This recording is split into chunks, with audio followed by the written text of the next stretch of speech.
Orange cup 2026 এইটা আমরা এই বছর প্রথম শুরু করছি। আমাদের যে সমস্ত গেস্ট প্লেয়ার আসবে তাদের জন্য আমরা সুব্যবস্থা রেখেছি। এখন আপনারা দেখতে পাচ্ছেন যে আমি এক ফুটবল গ্রাউন্ডে রয়েছি, আর এখানে এক অরেঞ্জ কাপ ধামাকা হতে চলেছে। 3,51,000 ধামাকা। স্থান শ্রীকৃষ্ণপুর, পিড়াঘাটা, পশ্চিম মেদিনীপুর। আর এখন আপনারা দেখতে পাচ্ছেন পেছনে রুলার দাঁড়িয়ে আছে, এখানে মাঠের কাজ চলছে, গ্রাউন্ড লেভেল।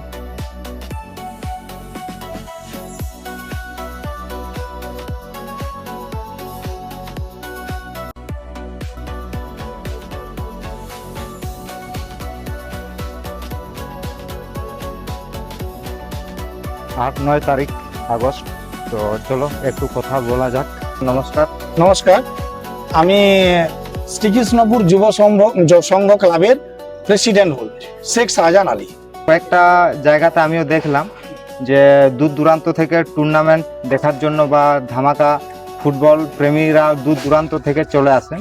তো তাদের অনেকেই ক্ষোভ রয়ে যাচ্ছে কমিটির উপরে, যে কমিটিরা লুজার, এইসব একটা নতুন সিজনে এসব দর্শকের মুখে শোনা যাচ্ছে না। অ্যাকচুয়ালি আমরা কথা দিচ্ছি সমস্ত দর্শককেই যে আমরা এই যে অরেঞ্জ কাপ খেলা, অরেঞ্জ কাপ 2026 এইটা আমরা এই বছর প্রথম শুরু করছি আমাদের মাঠে।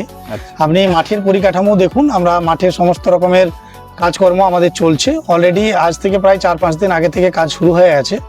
আমরা এখানে দর্শকদেরকে সমস্ত রকমের ফ্যাসিলিটি, মানে আপনার এখানে যাতে দর্শক এসে সুন্দরভাবে বসে দেখতে পায়, এবং আমাদের সাফিসিয়েন্ট প্লেস, আমরা যে জায়গাটার মধ্যে খেলাটা করছি তার মাঠের চারপাশে যে সার্কেলটা আছে এটা খুব যথোপযুক্ত এবং খুব সাফিসিয়েন্ট। মানে এই জায়গার মধ্যে দর্শকরা সুন্দরভাবে বসে সুষ্ঠুভাবে দেখতে পাবে, কোনো অসুবিধা নেই। মানে দর্শকদের দেখতে পাবে না। অনেক জায়গায় খেলার ক্ষেত্রে কী হয়, দর্শকরা দেখার সুযোগ পায় না, দাঁড়িয়ে দাঁড়িয়ে পেছন দিক থেকে দেখতে হয়, এরকম অনেক রকমের পরিস্থিতির মধ্যে পড়তে হয়। যাই হোক, আমরা সেই দিকটা, দর্শকের দিকটা চিন্তা ভাবনা করে আমরা কিন্তু অ্যাকচুয়ালি এটা দর্শকের দিকটা ভেবে আমরা একদম সাফিসিয়েন্ট প্লেস রেখেছি, এবং খুব সুন্দরভাবে ওনারা উপলব্ধি করতে পারবেন, সুন্দরভাবে দেখতে পারবেন, এটা আমরা আশা করছি। ম্যান অফ দ্য ম্যাচের জন্য আমরা সুন্দর ট্রফি রেখেছি। অ্যাকচুয়ালি প্রত্যেকটা ম্যাচে যিনি ম্যান অফ দ্য ম্যাচ হবেন তাদের জন্য জার্সি আছে, সুন্দর ট্রফি আছে, আর আপনার মানে প্রত্যেকটা ম্যাচে আমরা কিন্তু এটা প্রোভাইড করছি। আর শোনা যাচ্ছে নাকি গাড়ি পার্কিং এর কোনো ফি লাগবে না? না, আমাদের এখানে মানে দুটো পয়েন্টে আমরা এখানে পার্কিং জোনটা করছি। মানে আপনার ওই চান্দড়া বা মেদিনীপুর বা এই রুট দিয়ে যেটা আসবে, মানে আপনার ওই দক্ষিণ দিক থেকে সেই রুটে যারা আসবে কলসিভাঙা হয়ে, তাদের জন্য আমরা ব্যবস্থা করেছি। তার আমাদের এই খেলার মাঠ থেকে সামান্য কিছু দূরে, অল্প কিছু দূরে আমরা ওখানে সুন্দর পার্কিং স্পট বানিয়েছি, এবং সেখানে আমাদের ছেলেরা সুন্দরভাবে সেখানে দেখভালও করবেন। এর জন্য ফ্রি অফ কস্ট, কোনো রকম ভাবে কোনো টাকা পয়সা লাগছে না, আমরা বিনামূল্যে এটা প্রোভাইড করছি। আমরা চাইছি যে বাইক রেখে বা 4 চাকা রেখে ওনারা সুন্দরভাবে আমাদের এন্ট্রি পয়েন্টে আপনারা এন্ট্রি হন, আর এখানে জলের সাফিসিয়েন্ট ব্যবস্থা থাকবে, কোনো রকম অসুবিধা নেই।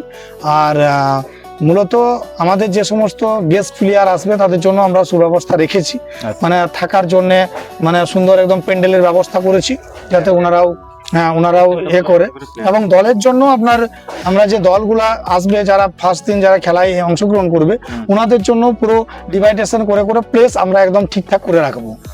খুব ভালো লাগলো, অসংখ্য ধন্যবাদ। আর প্রিয় দর্শকের উদ্দেশ্যে আমি বলবো যে আগামী 8-9 আগস্ট অনুষ্ঠিত হতে চলেছে। আচ্ছা, পথ নির্দেশটা বলে দিচ্ছি। আপনার মেদিনীপুর চান্দড়া থেকে যারা আসবেন, চান্দড়া থেকে আপনার উত্তর দিকে চলে আসবেন পিড়াকাটা রুট ধরে, এখানে 5-5.5 কিলোমিটার বা 6 কিলোমিটার কলসিভাঙার ভীমচক থেকে আপনার পশ্চিম দিকে নামবেন, পশ্চিম দিকে 1-1.5 কিলোমিটার রাস্তা এলে আমাদের শ্রীকৃষ্ণপুর যুব সংঘ ক্লাবের যে আমাদের ফুটবল ময়দান আছে এখানে। আরেকটা হচ্ছে আপনার যারা পিড়াকাটার দিক থেকে আসবেন, যারা গোয়ালতোড় বা পিড়াকাটা বা আপনার ওই হাউতলা চন্দ্রকোনা রোড এদিক থেকে যারা আসবেন, প্রথমে পিড়াকাটা পড়বে, পিড়াকাটা থেকে আপনার কলসিভাঙা রুট, চাঁদড়া কলসিভাঙা রুট, সে কলসিভাঙাতে এসে আপনার ভীমচকে স্টে হবে। ভীমচক থেকে ডান দিকে ঘুরে গেলেই মানে পশ্চিম দিকে ওই 1.5 কিলোমিটার রাস্তা। ঝাড়গ্রাম থেকে চান্দড়া? হ্যাঁ, ঝাড়গ্রাম থেকে চান্দড়া। আচ্ছা দাদা, কোন কোন টিম আসতে চলেছে এখানে? টিমের নামটা বলে দাও দর্শক বিন্দুদেরকে। আচ্ছা, আমাদের 8ই আগস্ট শনিবার শনিবার প্রথম খেলা থাকছে সুশান্ত 11 দোমাহানি, তাদের সাথে প্রতিদ্বন্দ্বিতা করবে বাবলু অটো ঝাড়গ্রাম। দ্বিতীয় খেলা লায়ন এফসি শালবনী, তাদের সাথে প্রতিদ্বন্দ্বিতা করবে মহাদেব 11 ঝাড়গ্রাম। প্রথম দিনের তৃতীয় খেলা ব্রাদার্স এফসি জামশেদপুর, তাদের সাথে প্রতিদ্বন্দ্বিতা করবেন টেঙ্গো টাইগার পুরুলিয়া, নপুঞ্জ পুরুলিয়া। চতুর্থ খেলা লাক্সারি লিভিং ফার্নিচার কলকাতা, তাদের সাথে তীব্রভাবে প্রতিদ্বন্দ্বিতা করবেন সিমলিপাল এফসি ভোলাগেড়িয়া উড়িষ্যা।